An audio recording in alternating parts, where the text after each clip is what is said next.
Hello everyone, আপোনালোক সকলোকে study with নীলাক্ষীৰ অন্য এটি ভিডিঅ'লৈ পুনৰবাৰ স্বাগতম জনালোঁ।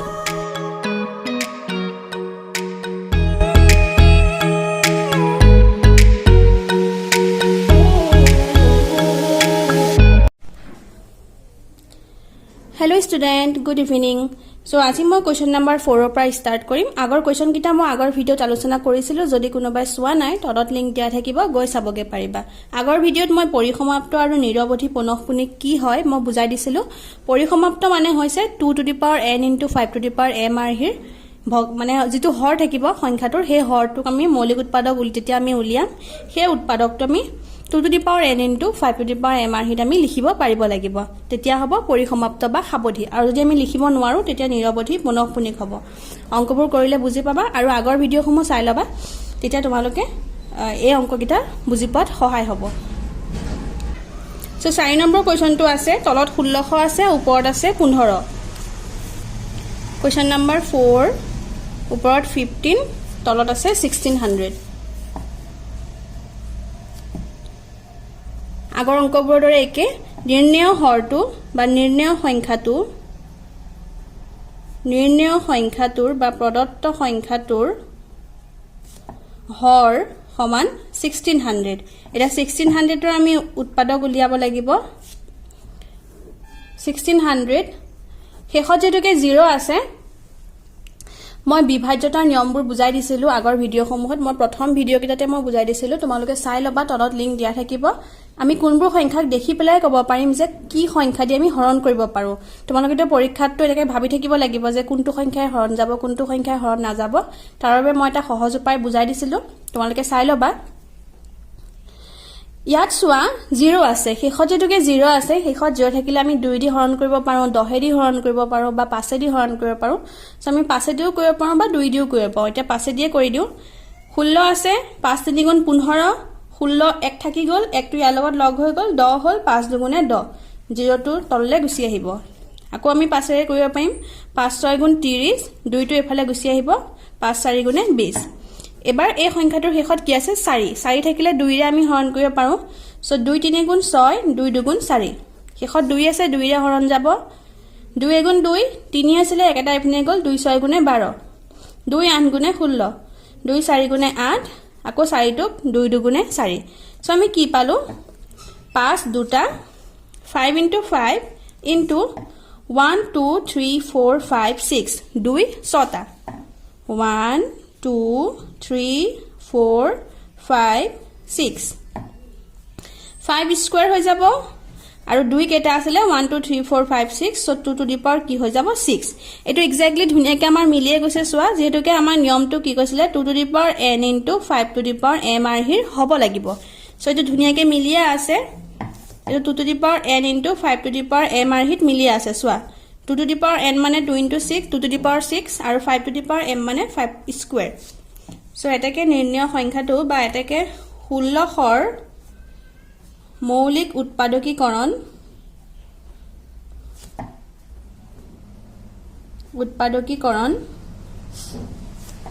2n 5m আৰহিৰ, 2 to the power n into 5 to the power m আৰহিৰ।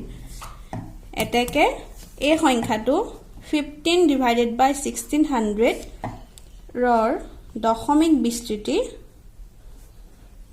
বিস্তৃতি সাবধি বা পৰিসমাপ্ত। এইটোৱে আনসাৰটো। বুজি পালা? নেক্সট কোৱেশ্চনটোলৈ আহা। 5 নম্বৰ কোৱেশ্চনটো চোৱা। ওপৰত আছে 29 আৰু তলত 343। সলিউশন আকৌ লিখা, নিৰ্ণয়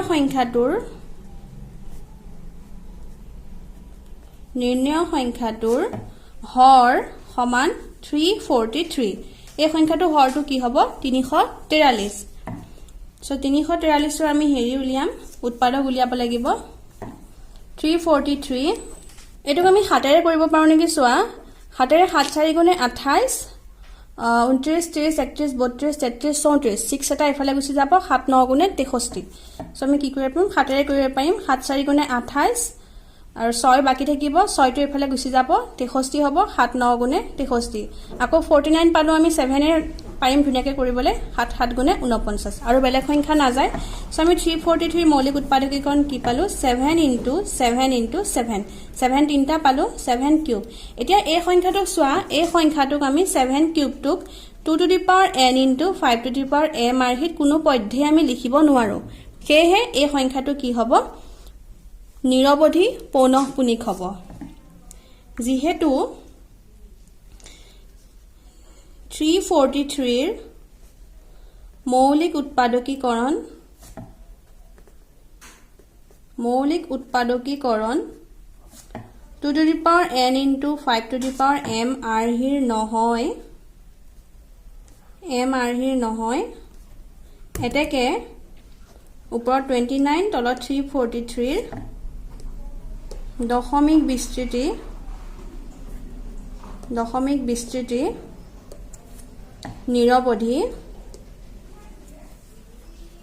নিৰৱধি পৌনঃপুনিক এইটোৱে আনসাৰ বুজিলা তা নেক্সট কোৱেশ্চন তুলে আহা 6 নম্বৰ কোৱেশ্চনটো আমাৰ কি আছে চোৱা ওপৰত আছে 23 আৰু তলত আছে 2 to the power ওপৰত আছে 23 আৰু তলত আছে 2 কিউব into 5 স্কয়াৰ এটো একেবাৰে সহজ হৈ আছে চোৱা আমাৰ সংখ্যাটো আছে 2 কিউব 5 স্কয়াৰ ওপৰত আছে 23 নিৰ্ণয় সংখ্যাটোৰ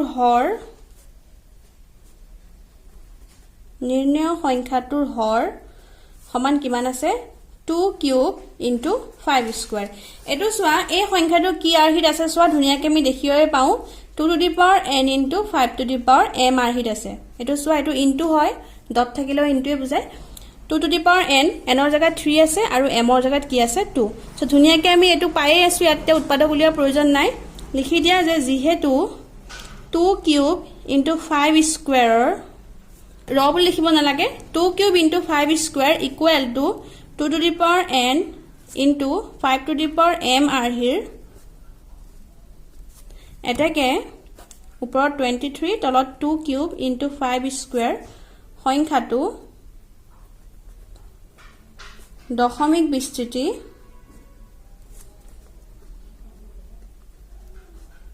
কি হ'ব পৰিসমাপ্ত বা সাবধি পৰিসমাপ্ত এইটোৱে আনসাৰ আকৌ নেক্সট কোৱেশ্চন তুলে আহা নেক্সট সংখ্যাটো চোৱা ওপৰত আছে 129 তলত আছে 2 square into 5 to the power 7 into 7 to the power 5 আকৌ এবাৰ মই লিখি দিছো 129 2 square 5 to the power 7 7 to the power 5 নিৰ্ণয় সংখ্যাটোৰ হৰ বা প্ৰদত্ত সংখ্যাটোৰ হৰ সমান এটো 2 square into 5 to the power 7 into 7 to the power 5 এই সংখ্যাটো চোৱা এই সংখ্যাটো 2 to the power n into 5 to the power m আৰহিত আছিল যদিও ইয়াৰ লগত আকৌ কি হৈ গল পূৰণ হৈ গল 7 to the power 5 টো আগৰ অংকত অকল আমি এনেকৈ পাইছিলো 2 আৰু 5 পাইছিলো সেই কাৰণে আমি লিখিছিলো সাবধি হয় বুলি কিন্তু ইয়াত সাবধি নহয় যেহেতুকে ইয়াৰ লগত কি এটা পূৰণ হৈ আছে 7 5টা পূৰণ হৈ আছে গতিকে এই সংখ্যাটো পৰিসমাপ্ত নহয় যেহেতু 2 square into 5 to the power 7 into 7 to the power 5 equal to 2 into n equal to 5 to the power m আৰহিৰ নহয় এটো সমান চিন দিব নালাগে যেহেতুকে নহয় এটো তোমালোকে এনেকে সেমি কমা দি থোৱা আৰহিৰ নহয় এটাকে এই সংখ্যাটো 129 তলত 2 square into 5 to the power 7 into 7 to the power 5 ৰৰ দশমিক বিস্তৃতি নিৰৱধি পৌনঃপুনিক হ'ব নিৰৱধি পৌনঃপুনিক হ'ব এইটোৱে আনসাৰ বুজি পালা ভিডিওটো শেষলৈকে চোৱাৰ বাবে বহুত ধন্যবাদ ভিডিওটোৰ পৰা যদি উপকৃত হ'ম বুলি ভাবে তেনেহলে please like comment share and subscribe কৰিব নাপাহৰিব থ্যাংক ইউ